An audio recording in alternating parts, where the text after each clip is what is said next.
Hello friends, आज हम class 6 का लास्ट चैप्टर कर रहे हैं। Chapter number 10 the banyan tree.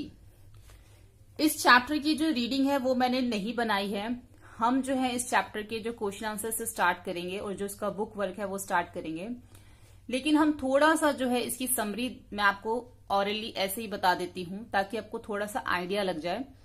और मैं आपको पहले इसलिए बता रही हूँ क्योंकि बाद में हम नीचे कमेंट में लिखते हैं कि इसकी समरी की जो रीडिंग है वो नहीं है। तो मैं आपको थोड़ा सा बता देती हूँ इस चैप्टर में क्या है।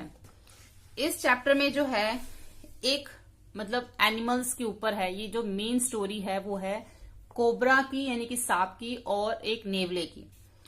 तो एक बानियन ट्री होता है इस स्टोरी के अंदर। एक बानियन ट्री है जो कि जो राइटर है इसका उसके दादा दादी के घर पर था वो, और वहां पर एक बानियन ट्री है उनके आंगन में।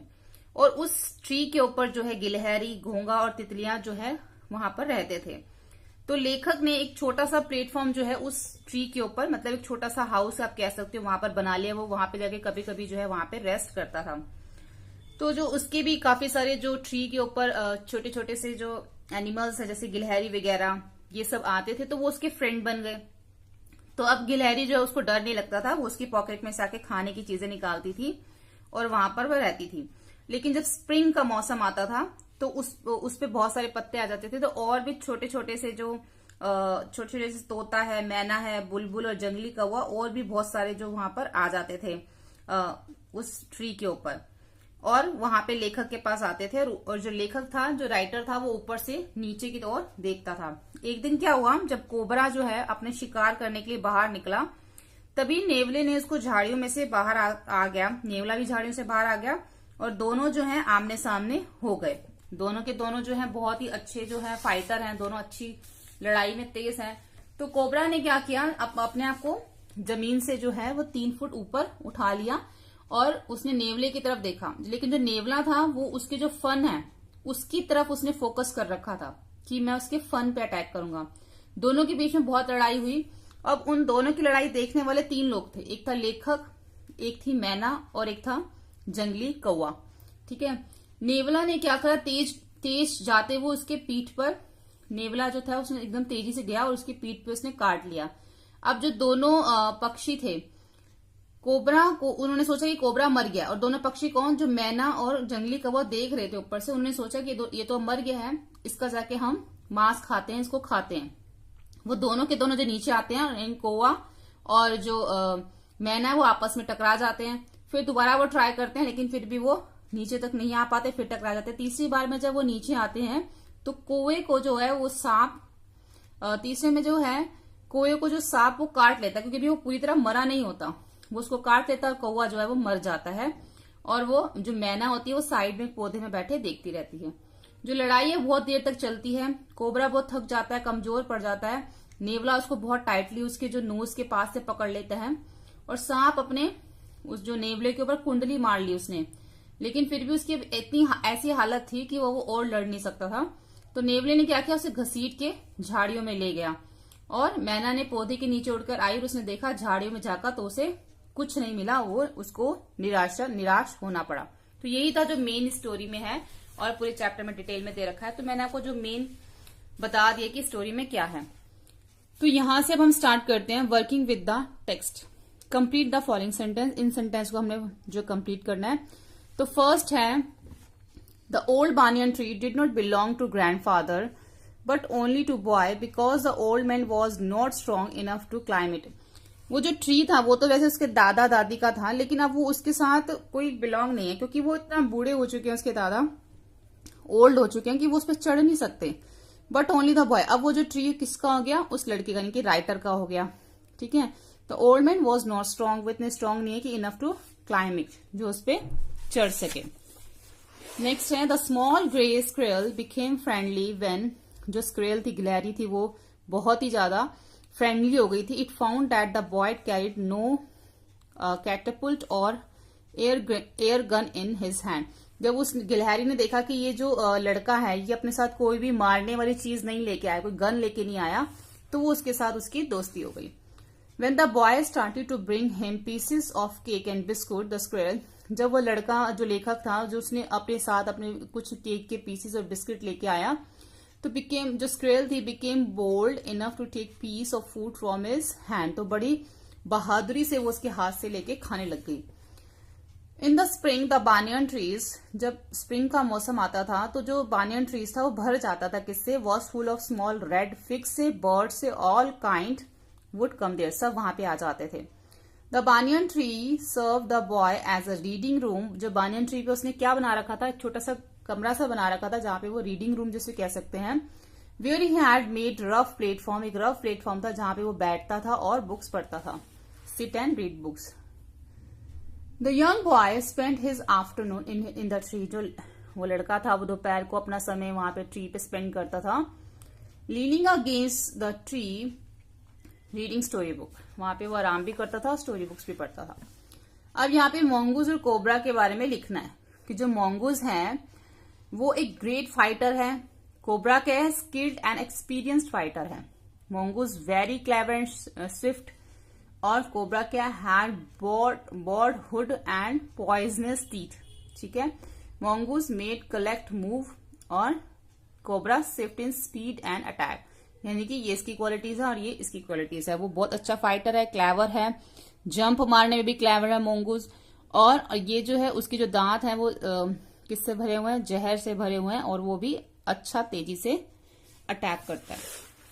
उसके बाद आ जाता है what did the cobra and the mongoose do to show their readiness for the fight.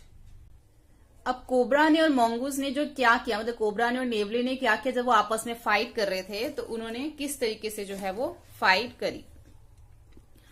The cobra produce a hissing sound, cobra ने अपनी हिजिंग साउंड निकाली एंड चैलेंज टू मोंगूज, और उसने मोंगूज को चैलेंज किया फाइट करने के लिए। It raise 3 feet off its body, और उसने अपने आप को 3 फीट ऊंचा उठा लिया ग्राउंड से। It spread it board hood, और जो नेवला था उसने क्या किया, पुश्ड इट टेल, उसने अपनी टेल जो है बुश्ड कर लिया। And the long hair on back also stood up, उसके जो लंबे लंबे कांटेदार बाल हैं जो वो भी उसने खड़े कर लिए, उसके वो खड़े हो गए।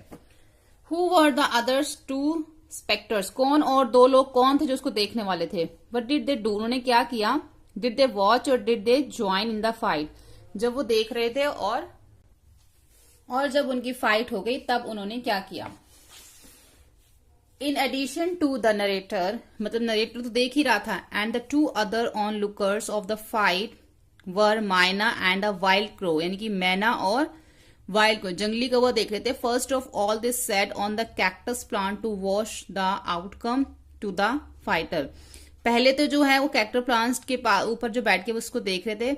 इन the and they took part in the game, लेकिन जब एंड हो गया तो उन्होंने उस गेम का उसमें पार्ट लिया। Both try to pick up the cobra for their meal, दोनों ने कोशिश करी कि वो सांप को खाएं। The crow got bitten and died, लेकिन सांप ने, कोबरा ने क्या उसको जो कौवे को जो है उसने खा लिया। किसने, कोबरा ने, उसको काट लिया। The mongoose drag the snake away into the bushes, और जो नेवला था वो स्नेक को, कोबरा को खींच के झाड़ियों में ले गया, और जो मैना थी वो वहां से उड़ गई, फ्लू अवे। उसके बाद read the description below of what the snake did and what the mongoose did, arrange their action in the proper order. अब सबसे पहले जो नेवला है वो क्या करता है, जब वो अटैक करता है उसके बाद वो क्या करता है, और इसी तरीके से जो स्नेक कोबरा है वो क्या करता है, हमने इसको ऑर्डर वाइज लिखना है। तो सबसे पहले है try to memorise the mongoose, second है struck the side that the mongoose pretended to attack, third है stuck again and missed, stuck the crow, और फिफ्थ है कीज टू स्ट्रगल। ऐसे ही कोबरा जो है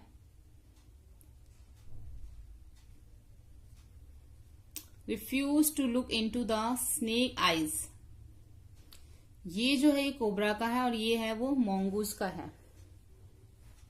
सेकंड है pretended to attack the cobra on one side, third है spring aside jump in and bit या बाइट, फोर्थ है grab the snake by the snout, और फिफ्थ है drag the snake into the bushes. यानी कि जब mongoose ने attack किया तो ये सबसे पहले उसने ये किया, फिर फिर ये ऐसी जब कोबरा ने अटैक किया तो उसको हमने ऑर्डर वाइज यहाँ पे लिख दिया। What happen to the crow in the end, end में क्रो ने क्या किया? In the end the crow got bitten by the cobra, in the end the cobra got bitten by the cobra, in the end of crow got bitten by the cobra and it lay dead, वो मर गया, उसको crow ने, cobra ने खा लिया। What did मैना, यानी कि मैना डू फाइनली, आखिर में मैना ने क्या किया? द मैना फ्लू टू द ग्राउंड, वो वहां से उड़ गई। Look into the bushes, जब उसने बुशेस में देखा। Gave a shrill cry and flew away, और वहां से उड़ गई, फिर उसको कुछ भी नहीं मिला। उसके बाद है working with the language. The word round usually means a kind of shape, round का मतलब एक तरह की शेप है राउंड जो होती है। What is it's meaning in the story, इस स्टोरी के अंदर राउंड का क्या मीनिंग है? The word round in the story mean the second, the word round in the story means the second course of fight, ये इस story के अंदर इसका ये मीनिंग है। उसके बाद है find 5 words in the following paragraph which are generally associate with trees, 5 ऐसे वर्ड्स लिखने हैं but they have been use differently, underline the words, 5 words हमें लिखने हैं जो उस ट्री के साथ जो है रिलेटेड थे, जैसे कि उसके साथ ही leaves, branches, branch, fruit, root और बार्क, ये सब ट्री के साथ रिलेटेड 5 वर्ड्स हैं। उसके बाद है, और वो जो 5 वर्ड्स है वो हमें इसमें से अंडरलाइन करने थे, जो भी अभी आपको मैंने बताया, जैसे कि ब्रांच है, और इसमें फ्रूट हो गया, और इसमें लीव्स हो गई, 3 हो गए ना, और इसमें है रूट 4 हो गया, और इसमें ये बार्क 5 हो गया, तो ये 5 वर्ड्स हो गए। उसके बाद वर्ड्स दे रखे हैं यहाँ पे हमें इस बॉक्स के अंदर, हमें इसमें फिल करना है, इसको फिल इन द ब्लैंक्स करना है। When he began to trust me, the squirrel began to delving. तो जब वो उसके साथ गिलहरी को उस पर विश्वास हो गया तो उसकी डेल्विंग भी आ सकता है या डेल्व भी लिख सकते हो, इनटू माय पॉकेट फॉर, उसकी पॉकेट्स में से खाने की चीजें जो है केक वगैरह वो ढूंढने लग गई, फाइंड करने लग गई। I saw a cobra gliding out of clump of cactus, मतलब कैक्टस का जो ग्रुप था उसमें काफी सारे जो पेड़ थे, सॉरी कैक्टस के जो उसमें पौधे थे, वहां से कोबरा ने क्या किया, वो बाहर निकला, उसने जंप किया। The snake his fork tongue dirtying into out, मतलब उसकी जो स्नेक की जो टंग थी, डर्टिंग मतलब अंदर बाहर, लपलपाती हुई, उसने अंदर बाहर करी हिलाती हुई। When the cobra tried to bite it, जब कोबरा ने कोशिश करी मोंगूस को बाइट करने की तो मोंगूस जो एकदम से कूद कर साइड में स्प्रैंग का साइड हो गया। The snake whipped his hand, मतलब उसने मूव किया, हिज हैंड उसने हिलाया, and back to strike at the crow, और उसने उस पे क्रो पे जैसे एकदम से पीछे हटा, उसने क्रो को उसके ऊपर उसके ऊपर हमला किया। The birds dive at the snake, dive मतलब उसके ऊपर डाइव करना, कूदना, बर्ड जो एकदम से स्नेक के ऊपर वो कूद गई। अब उसके बाद यहाँ पे कुछ वर्ड्स यहाँ पे से ये दे रखे हैं, मिसिंग वर्ड्स, हमने इसको कंप्लीट भी करना है। और है the cobra stuck the crow, जो कोबरा है वो क्रो को उसके ऊपर फंस गया, उसने उसको फंसा लिया। एंड हिज स्नोथ, उसकी जो स्नोथ थी उसको टर्निंग अगेंस्ट हिज बॉडी, उसकी बॉडी के ऊपर जो है वो हमला कर दिया। And the crow and the माइना, जो क्रो और माइना थे उन्होंने coiled it in the mid air, वो आपस में हवा में आपस में टकरा गए। The birds dived at the snake but the bump into each other instead, जो बर्ड्स थे उन्होंने जो है वो स्नेक के ऊपर कूदे, लेकिन वो एक दूसरे से फिर से वो जो है टकरा गए। उसके बाद है लुक एट दिस सेंटेंस, अब ये सेंटेंस हमें देखने हैं। अब इसके अंदर एक हमें वुड, यहाँ पे हमें सेंटेंसेस दे रखे हैं, एक में हमें वुड और एक में हमें कुड यूज करना है। सबसे पहले हम ये समझ लेते हैं, जो वुड है, वुड हमें बता रहा है, would tell us what the author used to do और व्हाट यूज टू हैपन, यानी कि इसमें ये है कि आप जो वर्ड है वो हमें ये बता रहा है, टेल अस, कि जो ऑथर है वो क्या करता था, किस चीज की उसको आदत थी, और व्हाट यूज टू हैपन।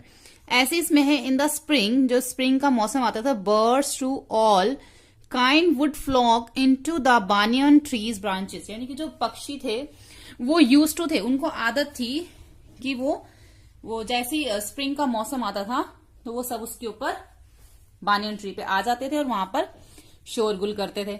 ऐसे I would spend the afternoon there, और मैं वहां पे जो अपना दिन स्पेंड करता था, मतलब एक यूज टू हो गया, आदत हो गई। ऐसे हमने वुड जो है यूज टू की जगह पे लगाना है। जहां पे नीचे हमें जो पैराग्राफ दे रखा है, जहां पे यूज टू है वहां पे हमें वुड लगाना है। ऐसे कुड, अब कुड हमें यहाँ पे क्या बता रहा है, could tell us what the author was usually able to. अब कुड का मतलब कि कौन, मतलब इसमें है कि उसमें किस चीज की एबिलिटी थी, किस चीज के वो क्या कर सकता था, यूजली एबल, जिस चीज के लिए एबल था वो, वहां पे हमें कुड लगाना है। और ग्रैंडफादर इज नॉट नोटेबल, और जो चीज वो नहीं कर सकते, जैसे उसके फादर नहीं कर सकते थे, तो वहां पे भी कुड लगाना है। जैसे grandfather at 65 could no longer climb the banyan trees, वो इस चीज के एबल नहीं थे, वो जो है बानियन ट्री के ऊपर चढ़ नहीं सकते थे, तो कुड नो आ गया। ठीक है, I could hide my self in its the branches, वो इस चीज को, मतलब इसके अंदर एबिलिटी थी कि वो अपने आप को छुपा सकता था ब्रांचेस में। I could look down through the leaves at the word below, और वो झाड़ियों पत्तियों के नीचे से नीचे की तरफ देख सकता था। आई कुड रीड देयर, मैं वहां पे पढ़ सकता था। ठीक है, ऐसे ही है grandfather says in the old days, जो ग्रैंडफादर थे उन्होंने पुराने दिनों में बोला, elephants were able to fly in the sky like clouds, कि जो एलिफेंट्स थे वो आसमान में उड़ सकते थे जैसे कि बादल। अब वर एबल की जगह क्या आ गया, कुड आ गया।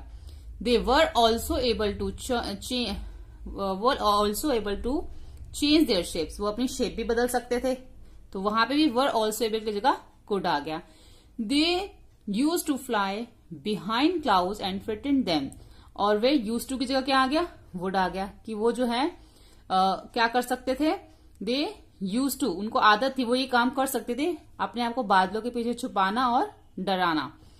People use to look up at the sky in wonder, जो लोग थे बड़े हैरानी से देखते थे, यूज टू की जगह क्या आ गया, वुड आ गया।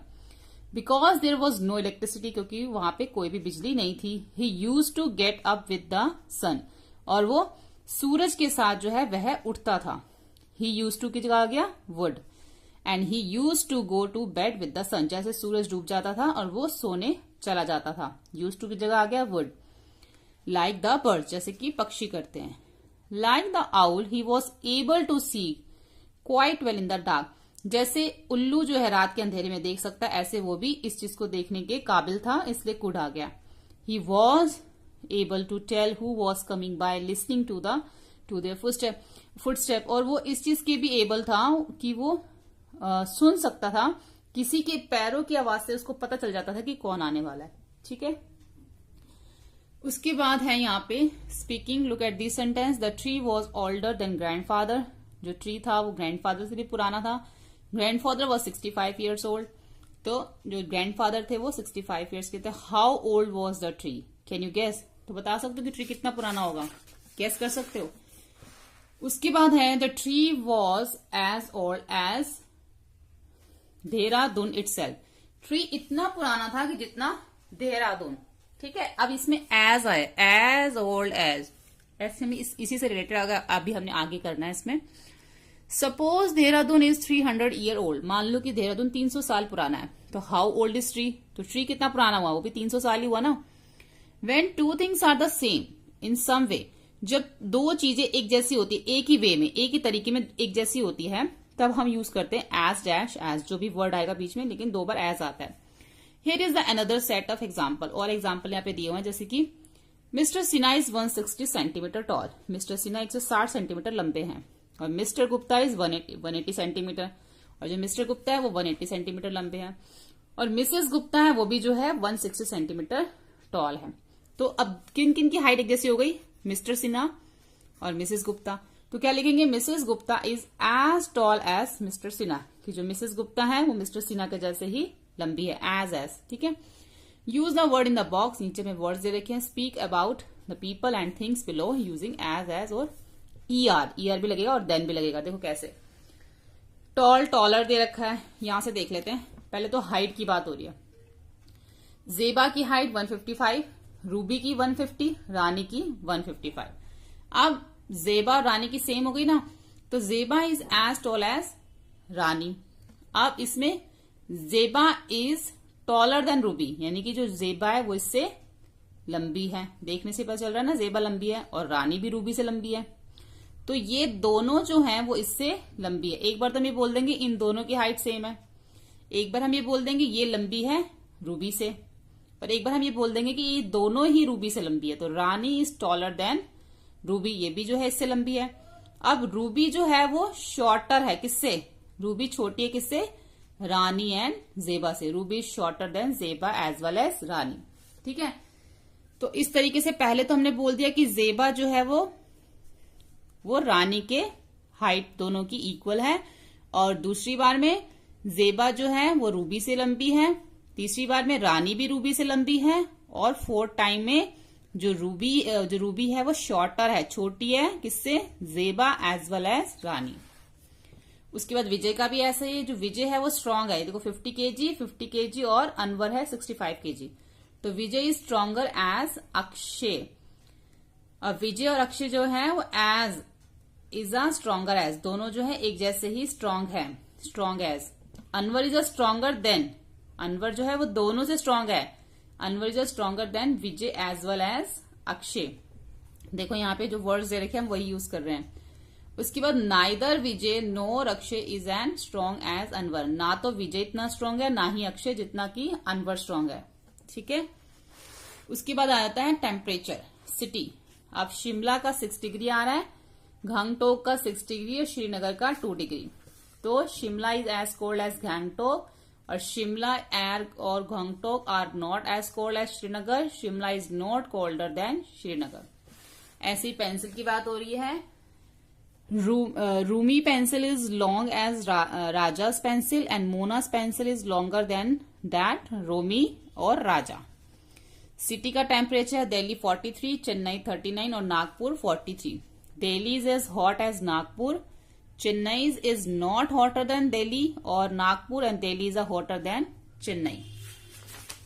यहाँ पे ये हो गया हमारा लास्ट पेज है इसका। यहाँ पे हमें एक पैराग्राफ लिखना है। Read again the paragraph of the story in which the author describe the banyan tree, जिससे उसने बानियन ट्री को डिस्क्राइब कर रखा है ऑथर ने। And what he used to there, and is there a place in your house. ऐसा घर कोई आपके घर में कोई ऐसी जगह है, और इन योर ग्रैंड पेरेंट्स या किसी अपने दादा दादी के घर में, या अंकल या किसी आंटी घर में ऐसी जगह है दैट यू स्पेशली लाइक, जो तुम्हें बहुत पसंद हो। राइट अ शॉर्ट पैराग्राफ, उसके ऊपर एक शॉर्ट पैराग्राफ लिखना है। वो कहाँ पर है जगह, और what do you do their, आप वहां पे क्या करते हैं, और वो आपको क्यों पसंद है। ठीक है, ये तो लिखना है। उसके बाद आपको एक ऐसी जगह भी लिखनी है जो आपको पसंद नहीं है और जहां से आपको डर लगता है, वो भी लिखना है। लेकिन हमने यहाँ पे सिर्फ वो लिखा है माई फेवरेट प्लेस। तो my favourite place in the house is either the balcony और the cemented platform built round the, मुझे जो बालकोनी पसंद है अपने घर में, और एक सीमेंटेड प्लेटफॉर्म है जो कि round stamp of the people tree के नीचे जो है राउंड वो स्टैम्प है। I often sit in the balcony, ज्यादातर मैं जो बालकनी में बैठता हूँ, एंड एंजॉय द सनशाइन, सूरज की जो रोशनी है, धूप है, विंटर डेज में लेता हूँ, और जो कूल ब्रिज है वो समर मॉर्निंग में। I learn my lesson and even do my homework, वहां पे मैं याद करता हूँ, अपना होमवर्क करता हूँ। देयर आई लाइक इट, मुझे बहुत पसंद है, because it is an isolated क्योंकि वो आइसोलेटेड है, क्वाइट है, एंड ओपन प्लेस है, इसलिए मुझे वो पसंद है। तो यहाँ पे हमारा क्लास 6 की जो बुक थी इंग्लिश की वो कंप्लीट हो चुकी है। होपफुली आपको हमारी सभी वीडियोस पसंद में आई होंगी। आप हमारी सभी वीडियोस प्लेलिस्ट में जाके चेक कर सकते हैं। क्लास 6 इंग्लिश के नाम से है वो, एनसीईआरटी। तो अगर आपको हमारी सभी वीडियोस पसंद आए और ये भी वीडियो पसंद आए तो प्लीज लाइक शेयर सब्सक्राइब करें। Thank you.